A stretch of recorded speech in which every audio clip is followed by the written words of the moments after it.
Korea to Germany. From Alaska to Puerto Rico.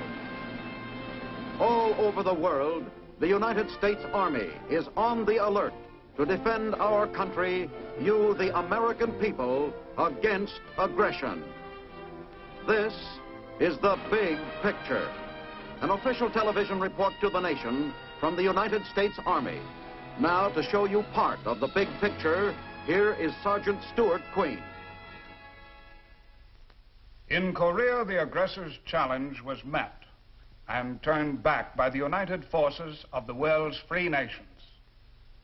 Yet, in the backwash of war, there always remains a second challenge. The thousands of orphans, the millions of homeless, the countless villages and cities ravaged and almost completely destroyed. Today's big picture focuses on one such city, Seoul, the capital of the Republic of Korea. It is the story of a city twice the parade ground of communist troops, 4 times a battlefield. The rebirth of Seoul is also the story of man's enduring will to triumph in the face of the greatest adversity.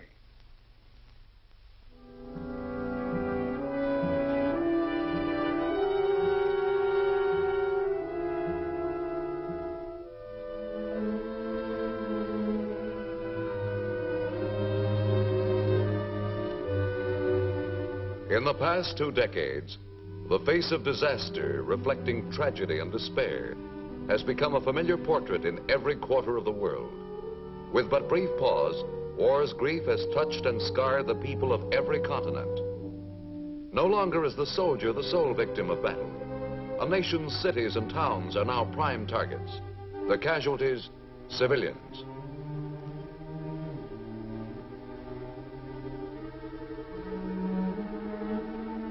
Despite the repeated experience of the miseries of war, mankind has learned neither to maintain peace nor to accept callously those who suffer most.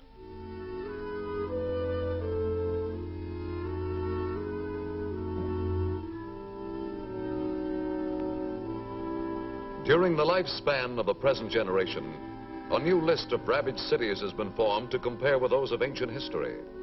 Their very names are synonymous with ruin.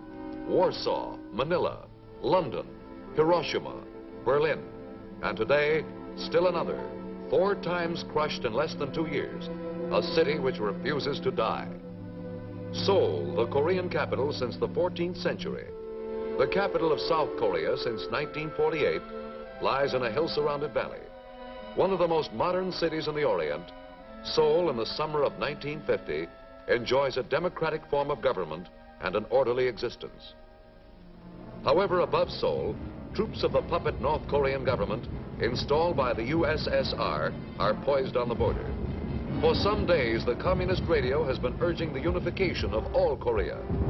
Now, on the 25th of June, with true communist logic, the North Korean forces go on the defensive by launching a sudden, unexpected invasion of South Korea.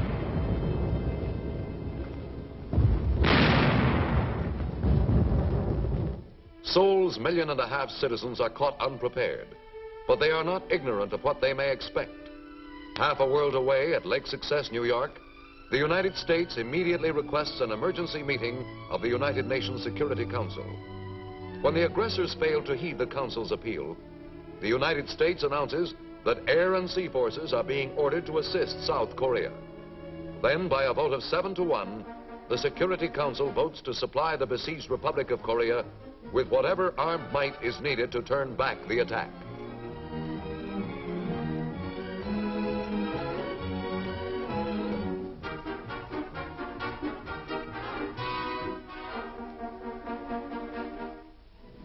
First to aid are American forces from Japan. 15 other nations meet the challenge by ordering troops to Korea. With this decision, the free world takes its first unified action in halting the tide of communist armed aggression. 2 days following the initial attack, communist troops are in the outskirts of Seoul. By every available means, Seoul's populace flees the beleaguered capital.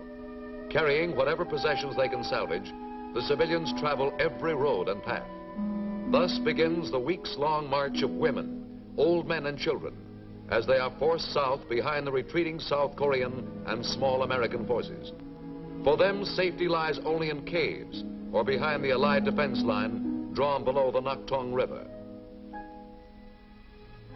Mistaking retreat and consolidation for defeat, the communist armies are caught off guard when the United States 10th Corps launches an offensive of its own.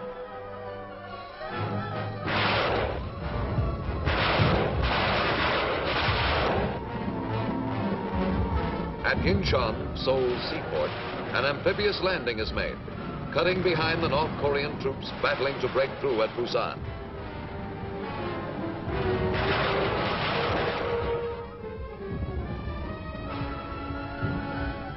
The counteroffensive works like a vice. Simultaneous with the Incheon landing, Allied forces break out of the Busan perimeter, driving the startled aggressors before them. A second amphibious maneuver is used at the Han River, just south of Seoul. Once more, the Republic's capital becomes the focal point of the fighting. Either the communists must hold Seoul, or the North Korean army will be destroyed as an effective fighting force between the closing sides of the vice. Seoul is not to be taken without bitter and costly resistance. Every road is a minefield, every corner a barricade, every house a sniper's nest.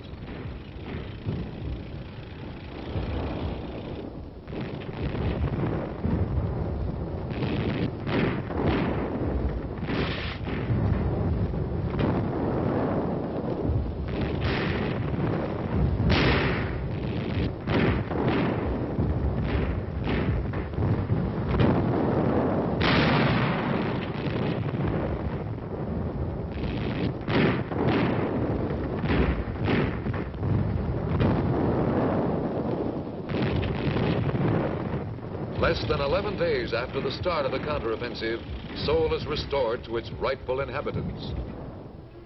To most Koreans, Seoul is more than a city or a home. It is a symbol of national pride and of the people's heritage.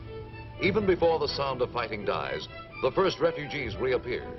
Few return to find their homes as they left them. The communist troops have lived off the land, sacking, pillaging, raping the city during their brief stay. But in the refugees' eyes, what remains can be rebuilt. Life can be resumed once more where it was so harshly interrupted.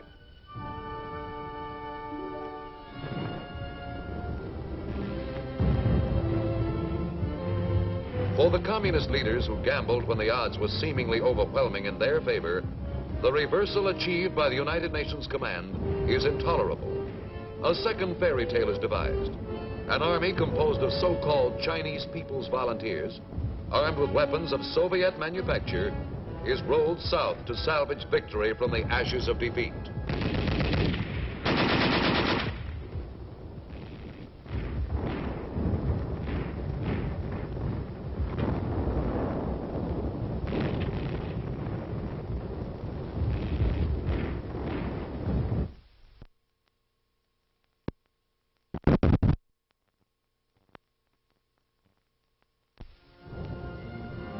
For the men who fought their way to the Manchurian border at great cost in blood and in life, the massive offensive launched by the Chinese communists comes as a cruel shock. The scores of mountains and valleys fought for and captured return too easily to the enemy as the Allied forces make their bitter withdrawal. In the face of the greatest hardships, examples of great bravery and fortitude are many. The escape of the United Nations units from the trap at the Chongjin Reservoir ranks with the finest maneuvers in military annals. Under constant pressure from overwhelming numbers, the Allied troops fight south back from Pyongyang, from Munsan to Seoul and beyond. Again, battered Seoul becomes the scene of a mass exodus. Those who began the long task of rebuilding their city see their efforts wasted, their work destroyed. To most, the routes from the city are now familiar. The number of refugees is smaller this second time. The number of those who will return, smaller still.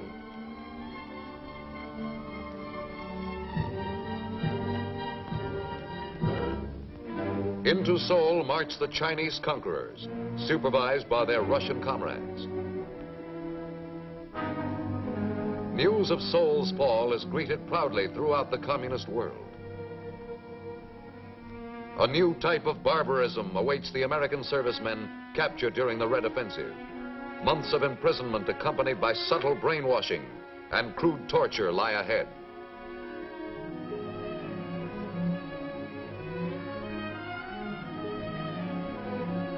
Many will not survive the forced winter marches to the prison compounds north of Seoul.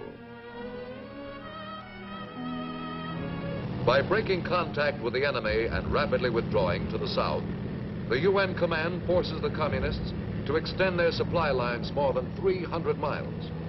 Less than a month after the Chinese invasion, the United Nations returns to the offensive from the defense lines 30 miles below the Korean capital.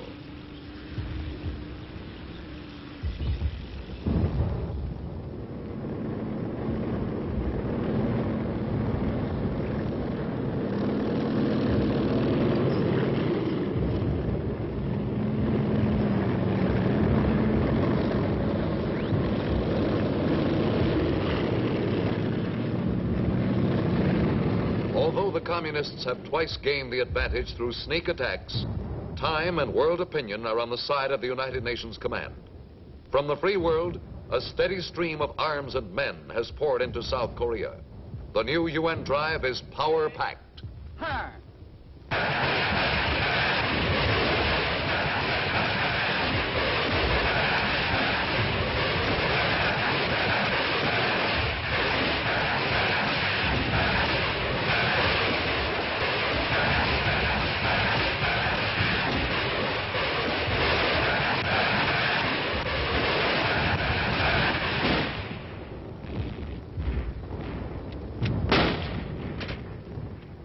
Now, for the fourth time, Seoul changes hands.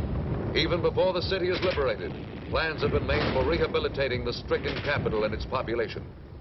Here, in the words of American soldiers, members of the United Nations Civil Assistance Teams, and of Koreans themselves, is the story of the rebirth of Seoul as they witnessed it. We moved into Seoul on the 13th of March, 1951. As UNCAC team commander, I went with a patrol of the 15th Infantry and an engineer detachment detecting mines. Except in the fringes, there were no people to be seen. In downtown Seoul, opposition had fallen off almost completely. In the center of the city, we found practically no one at all. The city was a dead city. Because this was the second time we took Seoul back from the communists, we were pretty much prepared for what we expected to find. You never get used to it, though. All in all, the city was in awful shape. No water, no transportation, no electricity or power. As a matter of fact, the Chinese occupation forces took most of the overhead wire. Kids are the ones who always suffer most. They never know what's going on or why. And how can you explain to them after they've just seen their whole family get killed?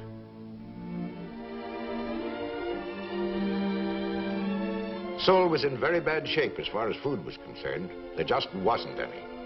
The communists who professed to be representative of the working people, of the farmers, seemed to take advantage of them. They live off the land, taking their food, not giving them medical treatment.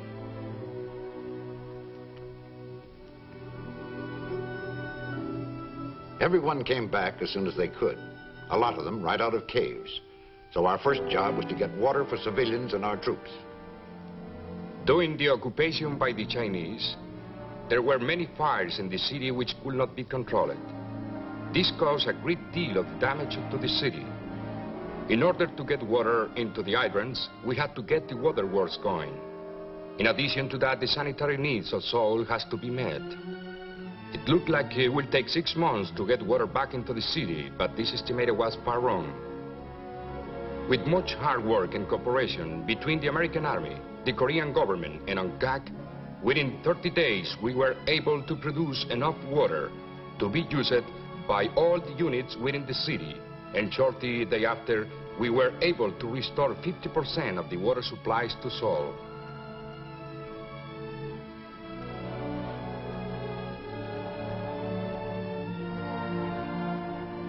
On the third day after our entry into the city, UNCAC started to move truckloads of rice into the city for distribution to the people. Because for the average civilian, the average Korean, it was worth his life to find even a handful of rice. Even though the city was placed off bounds to civilians, except farmers who needed to get their fields planted, civilians managed to come home. So it was our job to feed them before they starved. The trucks with food rolled into the city day and night, fighting against time.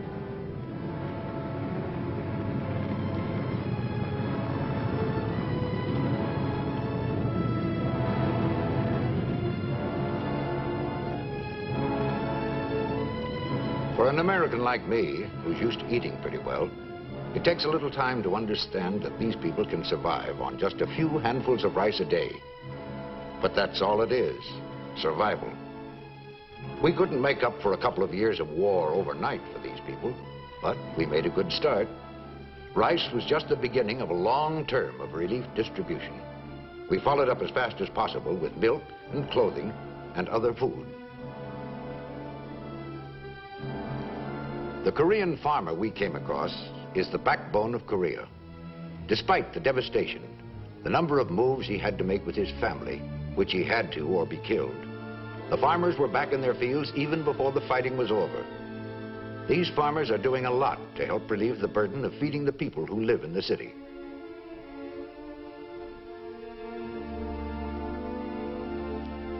Next to feeding the people of Seoul, caring for their health, I would say, was the next problem.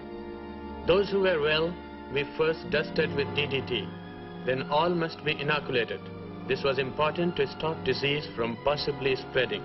It would have been most dangerous for an epidemic to start under the conditions as they were. The inoculations were most successful, for no epidemics broke out in Seoul then or thereafter. When I and my staff were assigned to the hospital in Seoul, I was terrified a bit, I must say to start with. There were patients, there were patients. There were children, men, women. It was a mass of humanity suffering, much tuberculosis and many surgical cases. But we went to work, and as we worked, we trained more doctors and nurses in the methods we needed.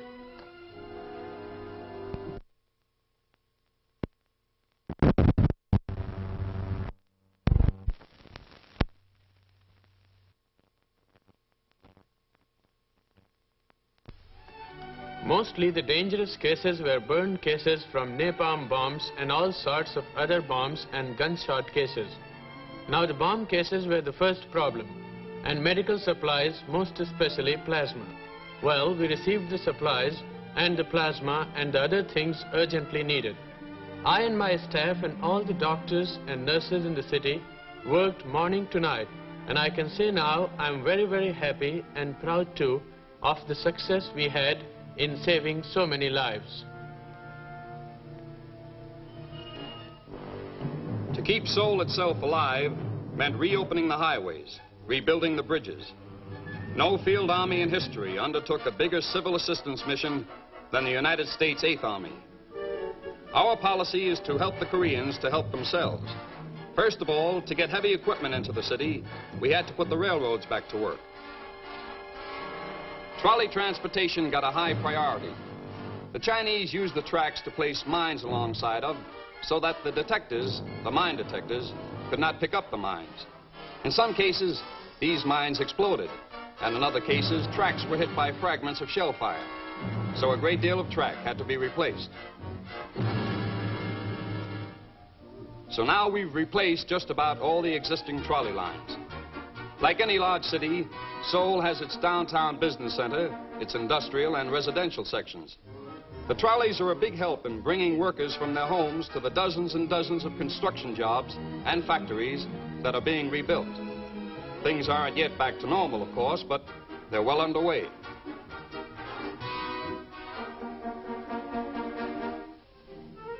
Most of us figure Seoul is one of the cleanest cities in the Orient.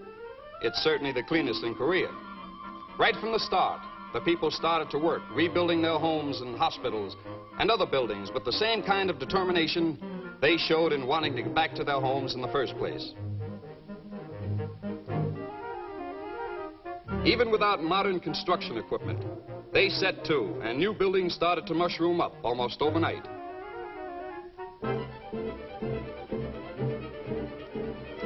20 years before the war, Seoul developed into a good-sized industrial city. But the various bombings of the city completely destroyed the power plants. To get heavy and light industry back on its feet, we had to restore the power plants. Army technicians went to work to repair what was salvaged, and missing parts came from Japan. Now power is going out fast where it's needed most. It's the job of the Civil Assistance Commission to encourage industry back into operation as quickly as possible. By this, we mean that we assist these people in the reconstruction of their plants and in supplying them with the necessary material.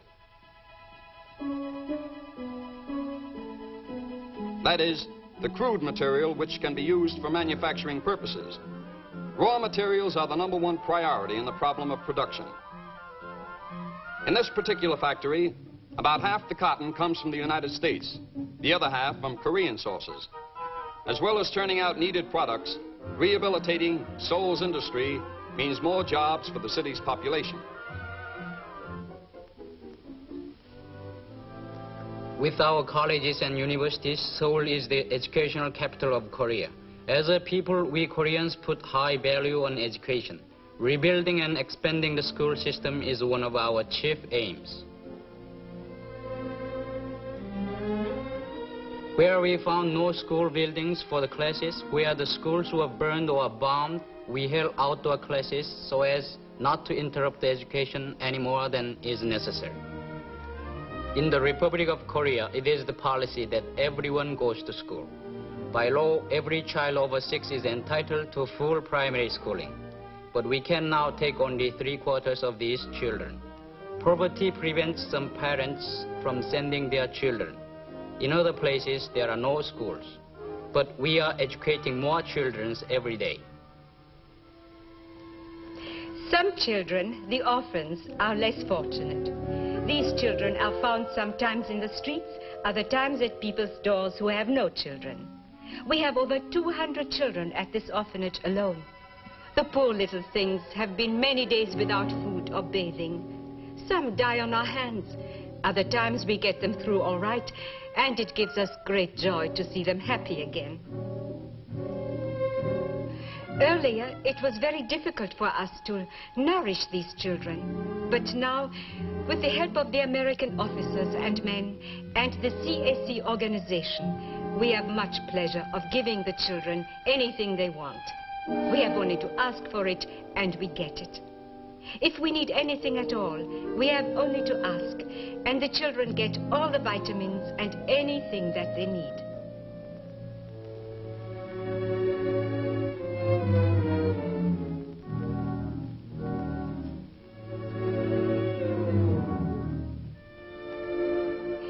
We are making the best efforts to make the children good citizens. But there are many, many of them who need support. And we do all we can. But with thousands of orphans in Seoul alone, there are thousands and thousands in all Korea.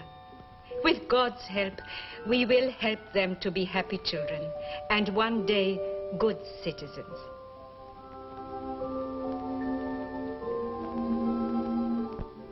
With the same unity and forcefulness with which it met the challenge of communist aggression, the free world responded to the needs of the Korean people. Food arrives from Australia and Cambodia, from Belgium and Cuba, from New Zealand and the Philippines, from Pakistan and Thailand, from Mexico and Greece. Clothing comes from Japan, Peru and Uruguay. From Great Britain, Nicaragua and Turkey come medical supplies. From India and Norway, from Israel and Sweden, from Denmark and Germany, Iceland and France. And from the United States alone, aid totaling nearly $500 million is received.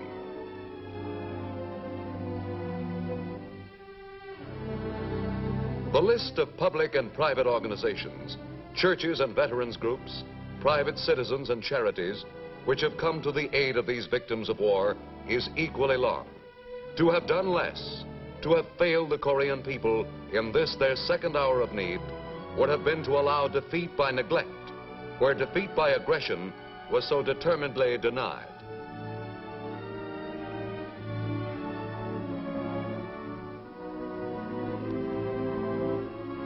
Today, from the seaports on the Yellow and Japanese seas, steady streams of urgently needed supplies pour into Seoul and other Korean villages and cities. The tools and machines of industry, the fertilizer and equipment needed to restore the land to fertility. The faster full rehabilitation is achieved, the sooner the Republic of Korea will become a strong, vigorous ally. Seoul today has regained much of its former stature among the national capitals of the world. The city is living testimony to what international cooperation for peaceful goals may accomplish. Where a few short years ago tanks rumbled, trolleys now pass calmly through the streets. Where snipers once hid, the housewives of Seoul calmly do their shopping. The rebirth of Seoul is one of mankind's truly great achievements.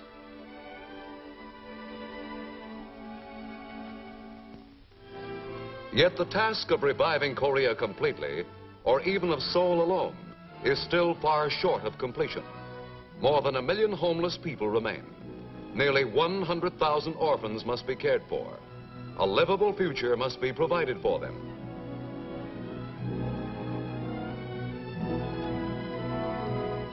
In the months since the first communist attack, the children of Korea have suffered much more than the rightful share of several lifetimes. All have met disaster as participants, not as spectators.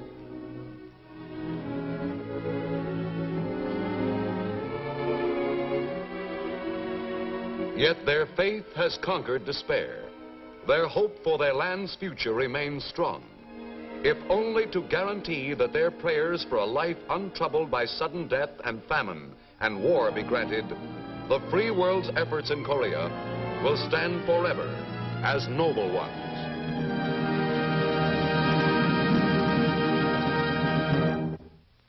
With other free members of the United Nations, the United States met the communist attack in Korea with bravery and sacrifice. Today, Americans individually and through our government are responding to the needs of the people of South Korea with generosity and compassion. Now, this is Sergeant Stuart Queen, inviting you to be with us again next week, when we will present another look at the big picture. The Big Picture is a weekly television report to the nation on the activities of the Army at home and overseas. Produced by the Signal Corps Pictorial Center. Presented by the U.S. Army in cooperation with this station. You can be an important part of the big picture. You can proudly serve with the best equipped, the best trained, the best fighting team in the world today, the United States Army.